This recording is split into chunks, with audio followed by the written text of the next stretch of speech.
बिहार के राजनीतिक हलकों में कयासों का बाजार गर्म है और इस बीच आरजेडी का कुनबा लगातार बढ़ रहा है। खासकर जेडीयू के असंतुष्ट नेता आरजेडी का दामन थाम रहे हैं।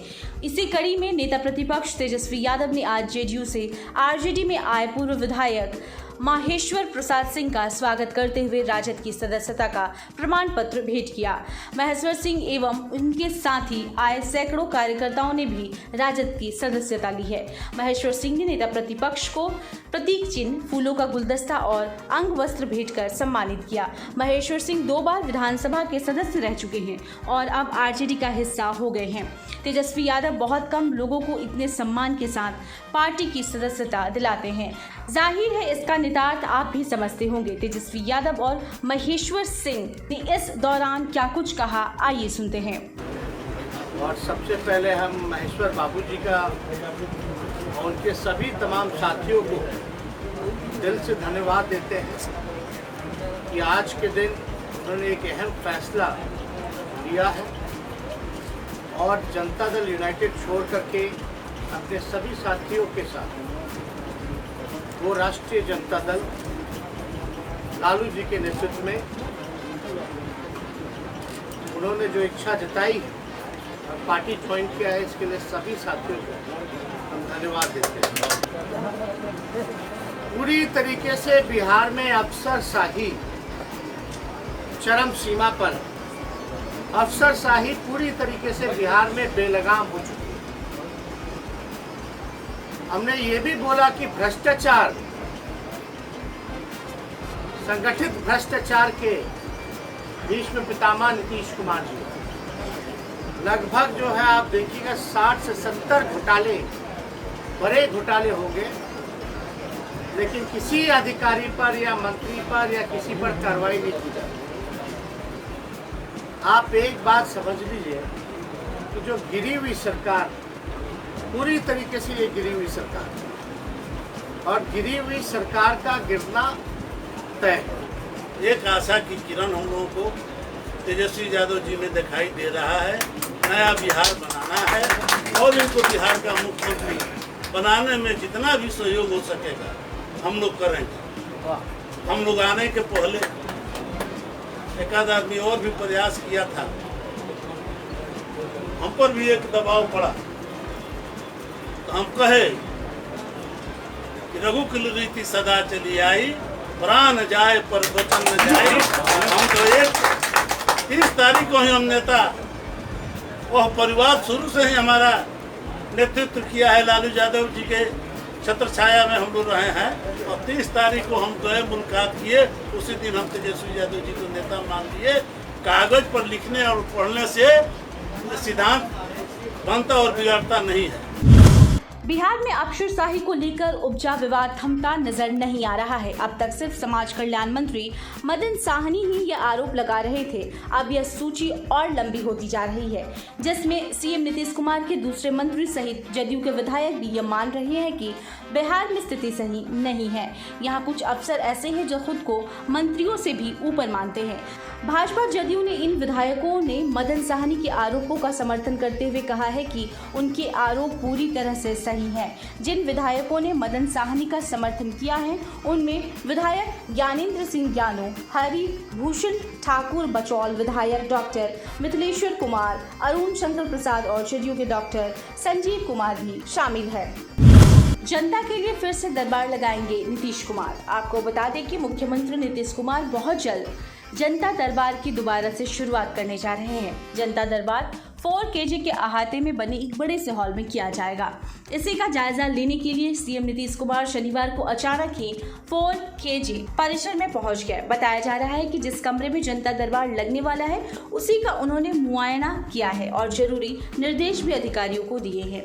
जनता दरबार की शुरुआत किस तारीख से होगी इस पर फिलहाल जानकारी नहीं मिल पाई है, लेकिन सूत्र बताते हैं कि जुलाई महीने में ही जनता दरबार लगना आरंभ हो जाएगा।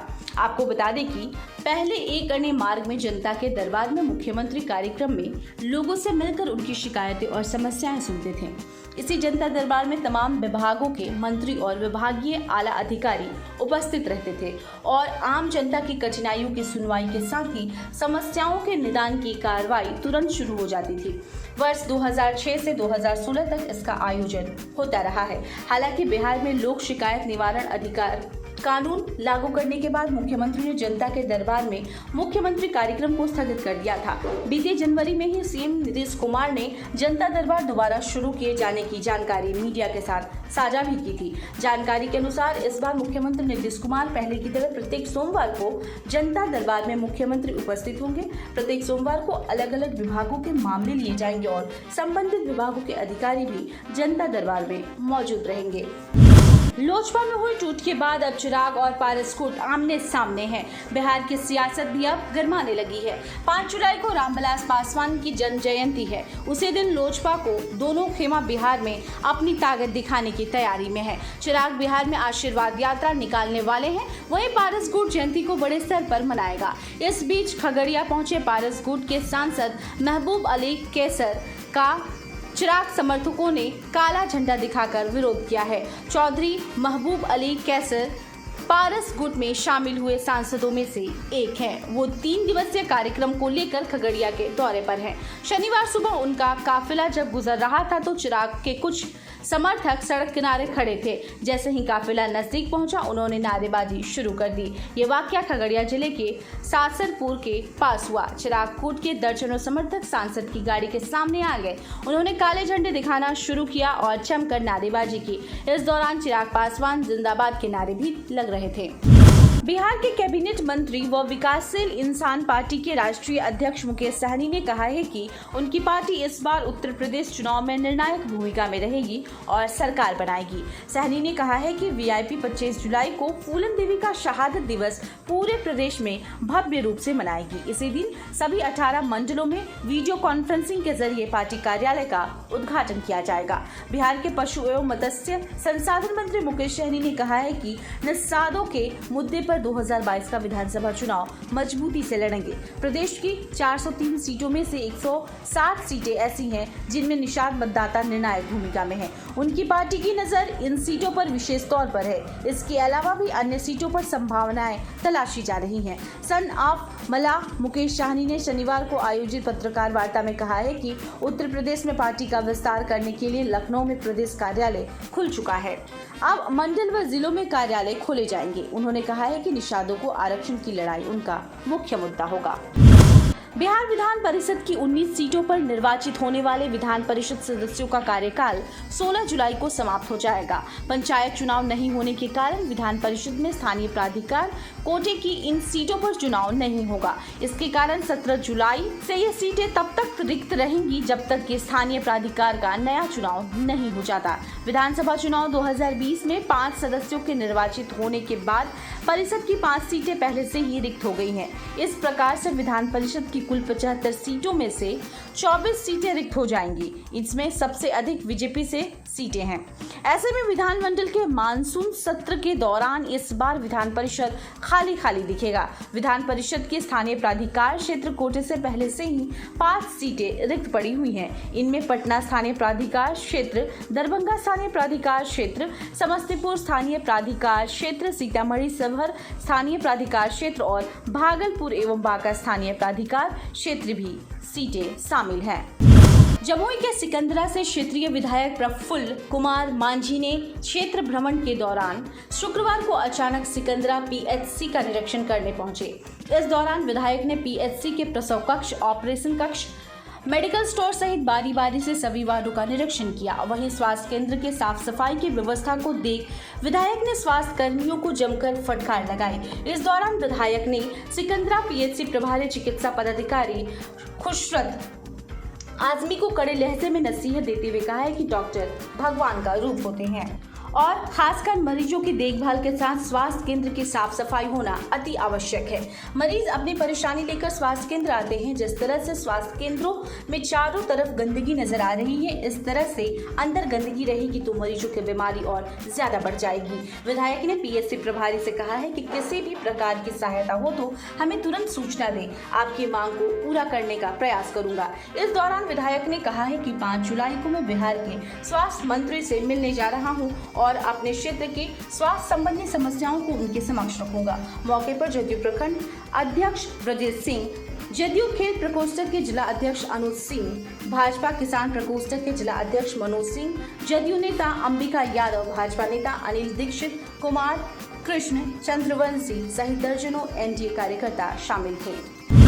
आज पटना के बांकीपुर में नगर निगम कार्यालय समक्ष पटना महानगर अध्यक्ष आदि मेहता एवं राष्ट्रीय महासचिव राजेश रंजन पप्पू के नेतृत्व में पटना नगर निगम के द्वारा मनमाना कचरा टैक्स वृद्धि के विरोध में विरोध प्रदर्शन किया। इस दौरान जाप के कार्यकर्ताओं ने जमकर सरकार विरोधी नारे भी लगाए और नगर निगम के अधिकारियों को कोसा। होता था कचरा का, नाले सफाई का, पानी का आपूर्ति का ही टैक्स को ही नगर निगम टैक्स कहा जाता था, जिसको होल्डिंग टैक्स दिया जाता था। मकान बनने के बाद लगता था, नहीं तो मालगुजारी लगती थी। तो जब शहर में नगर निगम टैक्स हम लोग पहले से देते आ रहे हैं और सरकार उसका भी रेट बढ़ा चुकी है, और उसके बाद अब कचरा के नाम से अलग नगर निगम मकान टैक्स दे रहे हैं, तो उससे कचरा उठाने के लिए टैक्स न दे रहे हैं, सड़क के लिए टैक्स दे रहे हैं, पानी के लिए टैक्स दे रहे हैं। तब कचरा के नाम पर अलग एक शोषण का रास्ता निकाला गया है, जिसमें जिनका मकान है उनसे 300 रुपया, जिनके मकान में दुकान खुल गया तो 1200 रुपया उनसे सालाना, और अब जैसे मार्केट है, कमिटी हॉल है, उनसे लिया जा रहा है मंथली 2500 रुपया, तो सालाना 30,000 रुपया हो जा रहा है। ये लॉकडाउन में एक तो इसी तरह पब्लिक तहीमाम है। लोग सरकार से आग्रह किए थे, हम लोग पिछले लॉकडाउन में भी, इस बार भी मुख्यमंत्री से हुआ था कि बिजली बिल और टैक्स माफ़ किया जाए।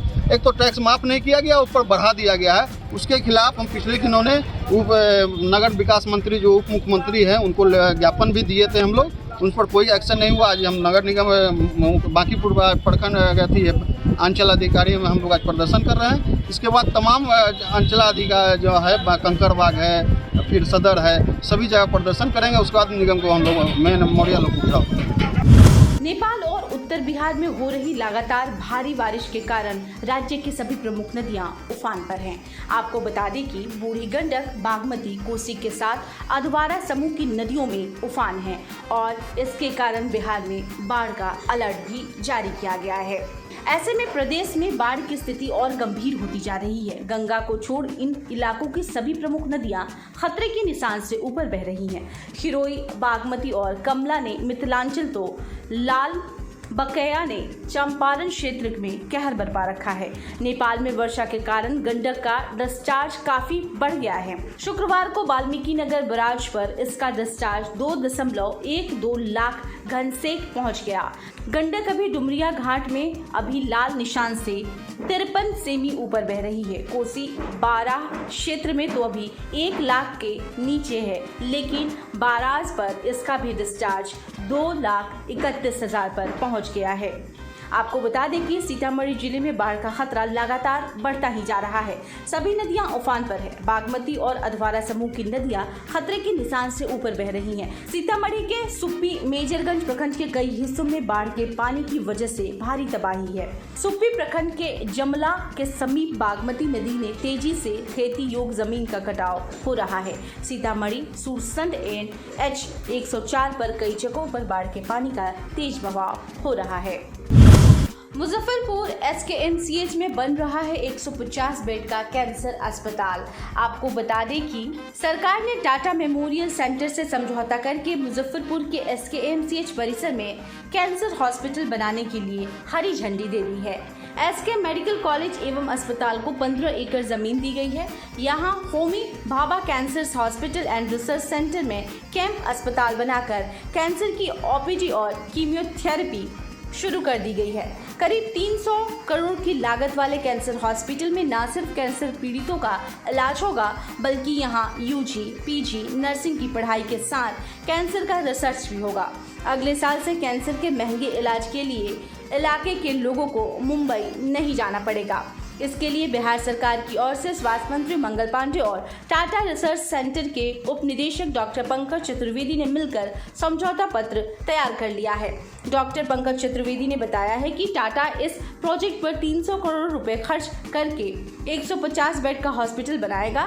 इससे मरीजों को काफी सुविधा होगी जो मुंबई जाकर इलाज कराने को विवश हैं। साथ ही यहाँ कैंसर की पढ़ाई और रिसर्च के कार्य भी होंगे। बता दें कि SKAMCH ने इसके लिए 15 एकड़ जमीन दी है, जिसमें कैंप अस्पताल बनाकर कैंसर का OPD और कीमोथेरेपी शुरू भी कर दी गई है। मुजफ्फरपुर और आसपास के इलाके में इस बीमारी के फैलाव के सर्वे रिपोर्ट के आधार पर यहाँ यह अस्पताल बनाया जा रहा है। यहाँ मुंबई स्थित कैंसर हॉस्पिटल के समान स्तर का इलाज मरीजों को दिया जाएगा। एक और अत्याधुनिक भवन बनाने की तैयारी शुरू हो गई है, तो दूसरी ओर कैंप हॉस्पिटल बनाकर कैंसर का OPD और कीमोथेरेपी शुरू कर दिया गया है। SKAMCH के ऑपरेशन थिएटर के कुछ मामलों में सर्जरी भी की गई है। इसके साथ साथ इस इलाके में कैंसर के प्रकार, कारण और निदान पर रिसर्च भी हो रहा है।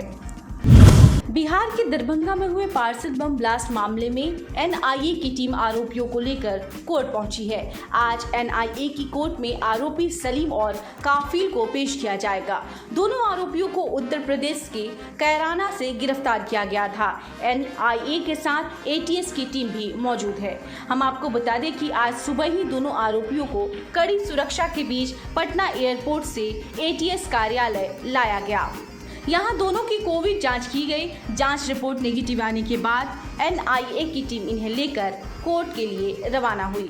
बता दें कि आरोपी साजिशकर्ता हाजी सलीम उर्फ टुइया, कासिम और काफिल को पटना लाने की कवायद बीते शुक्रवार को ही शुरू हो गई थी। दोनों को यूपी के कैराना से शुक्रवार को ही गिरफ्तार किया गया था। पेशी के दौरान इन दोनों साजिशकर्ताओं को रिमांड पर देने की मांग NIA की ओर से की जाएगी। कोर्ट की तरफ से NIA की अर्जी को ग्रांट भी किया जा सकता है। आपको बता दें कि 17 जून को बिहार के दरभंगा स्टेशन में कपड़े के एक गट्ठर में विस्फोट हुआ था। इस घटना की जांच शुरू में यूपी, बिहार और तेलंगाना की ATS कर रही थी। विस्फोट में केमिकल बम के इस्तेमाल का खुलासा हुआ था और इसके बाद इसकी जांच को NIA को सौंप दी गई। NIA के रडार में शुरू से ही नासिर और इमरान थे। बुधवार को इन दोनों भाइयों को जांच एजेंसी ने हैदराबाद से गिरफ्तार किया था। बिहार में एक बार फिर कोरोना ने अपना पैर फैलाना शुरू कर दिया है। ताजा आंकड़े इस बात के संकेत है कि समय रहते लोग नहीं चेते तो इसका भारी खामियाजा चुकाना पड़ सकता है। राज्य के 37 जिलों में 24 घंटे के दौरान कुल 181 नए कोरोना संक्रमित पाए गए हैं। गोपालगंज जिला में कोई भी नया संक्रमित नहीं पाया गया है। नए पाए गए कोरोना संक्रमितों में सर्वाधिक 40 लोग पटना जिले में पाए गए हैं। इसके अलावा सारण जिले में 18 और लखीसराय में 13 नए संक्रमित मरीज मिले हैं। शेष 34 जिलों में नए संक्रमितों की संख्या हर जिले में 10 या उससे कम पाई गई है।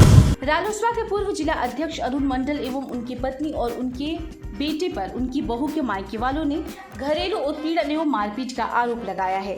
बांका जिले के बेलहर थाना क्षेत्र अंतर्गत जमुआ गांव के सुधीर प्रसाद एवं मंजू देवी की बेटी काजल कुमारी की शादी बीते 4 वर्ष पहले जमुई जिले के खैरा थाना क्षेत्र अंतर्गत प्रधानचक गांव निवासी रालोसपा के पूर्व जिला अध्यक्ष अरुण मंडल के पुत्र प्रभात कुमार के साथ हुई थी। जानकारी के अनुसार 2 दिन पहले प्रधानचक गांव में काजल कुमारी के साथ उनके पति प्रभात कुमार एवं सास मंजू देवी के द्वारा मारपीट की गई थी, जिसमें काजल कुमारी गंभीर रूप से घायल हो गई थी। मारपीट एवं झगड़े की सूचना मिलने के उपरांत लड़की के घर वाले ने जमुआ बेलहर से आकर अपनी लड़की को इलाज कराने के लिए घर से ले गए, जहां गंभीर रूप से बीमार काजल की हालत बिगड़ने पर जमुई सदर अस्पताल में इलाज कराने के लिए लेकर आए। वहीं मारपीट में घायल होने के बावजूद लड़की के ससुराल वालों द्वारा इलाज नहीं कराए जाने पर लड़की पक्ष वालों ने काफी रोष है। लड़की की मां कुंती देवी ने बताया है कि शादी के बाद से ही मेरी बेटी के ससुराल परिवार वालों के द्वारा अक्सर मारपीट की जाती है। मेरी बेटी के ससुर पूर्व मुखिया अरुण मंडल जो दबंग हैं, अपने बेटे और पत्नी से मेरी बेटी को पिटवाते हैं। मेरी बेटी का घर परिवार ना टूटे, इसके लिए अभी तक पुलिस में इसकी शिकायत नहीं किए हैं। किया था 3 साल बीत गया। इसी प्रधानचक में किनके हैं? अरुण मुखिया के यहाँ। अरुण मंडल जो है? हाँ, जो अरुण मंडल जो मुखिया जी हैं उसी को यहाँ। अच्छा, तब शादी हुआ तबे से कुछ दिन मैंने कुछ लड़का से? हाँ, लड़का से कुछ दिन मैंने 1-2 महीना ठीक से रहा और फिर मेरे बेटी के साथ मारपीट होने लगा। मारपीट होने लगा तो हम सोचे कि सब संभल जाएगा, मेरा अपना अथी है, हम अब सुधार देख रहे हैं, सुधर जाएगा। इतना 5-6 बार हुआ है, 5-6 बार मारपीट हुआ इसके साथ। हर बार सलाइन करके इनको हल्का फुल्का ठीक कर देते हैं और इसी और कौन मारपीट करता है इसका हस्बैंड और सास। क्या नाम है हस्बैंड? हस्बैंड का प्रभात कुमार नाम है। अच्छा। और सास का प्रेमा देवी नाम है, प्रेमलता देवी। और ससुर बोलते हैं कि सिंटू इतना मारो इतना काहे मारते हैं, और मारो इसको। अच्छा, उसका ससुर? उसका ससुर, हाँ, अरुण मंडल। अच्छा, वही। तो इसी तरह से कितना बार मारे हैं, बहुत बार मारे हैं इसको, मार पीट करके इसको फ़ोन छीन लेता था, हम लोग से बात नहीं करने देता था। जब इसको सुधार आ जाता था हल्का फुल्का तब इसको फ़ोन देता था। कहाँ घर हुआ आपका? मेरा घर हुआ है अथी जमुआ, मैंने थाना बेलहर पड़ता है और जिला बांका पड़ता है। हाँ, आप ही की लड़की है? हाँ, मेरी लड़की। वो लोग बोलता है कि ये ब्लेम करके मारता है कि बोलता है कि माँ के बेटा और माँ के साथ अफेयर है, ये बोल करके इसको मारा। और बार बार माथा में ही मारता है इस कारण के कि क्योंकि उसका माथा क्रैक कर जाए और पागल हो जाए और ये साबित हो कि पागल हो गई है लड़की, इसका कोई अथी नहीं, केस नहीं बनता। हर बार माथा वाला डॉक्टर से दिखवाता है और नींद वाला दवाई खिलाता है। सहरसा जिले के सौर बाजार थाना क्षेत्र के भुलिया गांव के समीप नदी से एक 4 वर्षीय अज्ञात बच्चे का शव मिलने से इलाके में सनसनी फैल गई है। बच्चे के शव को देखने लोगों की भीड़ उमड़ पड़ी। घटना की सूचना मिलने पर मौके पर पहुंची पुलिस बच्चे के शव को कब्जे में ले लिया है। फिलहाल पुलिस अज्ञात बच्चे के शव की शनाख्त और छानबीन में जुटी हुई है।